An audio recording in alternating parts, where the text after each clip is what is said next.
سر همسایه شبای تابستون گاهی می اومد رو ایوون، هر دفعه یه گلی پرت میکرد میونه خونمون، یعنی زود بیا روی بوم دلش نمیگرفت آروم.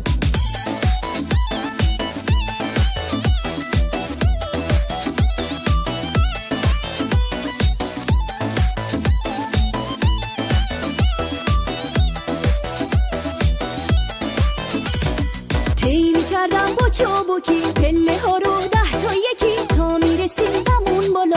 آیه میشد میگفت حالا اگه رسی مردی باید دنبالم بگردی، اگه رسی مردی باید دنبالم بگردی، اگه رسی مردی باید دنبالم بگردی، اگه رسی مردی باید دنبالم بگردی.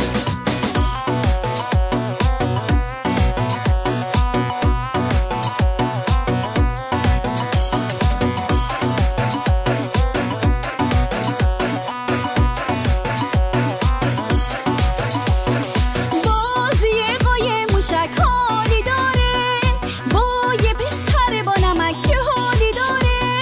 موش موشک بسته برو بازی کردی، اگه پیداش بکنی خیلی مردی.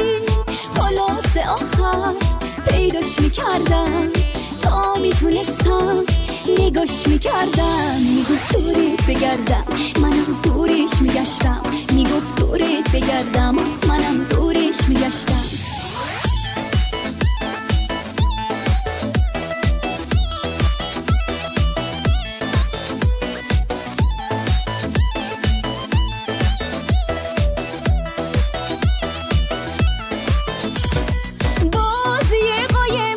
حالی داره با یه پسر با نمک که حالی داره.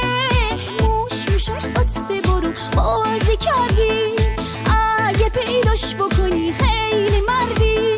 خلاص آخر پیداش میکردم تا میتونستم نگاش میکردم. میگفت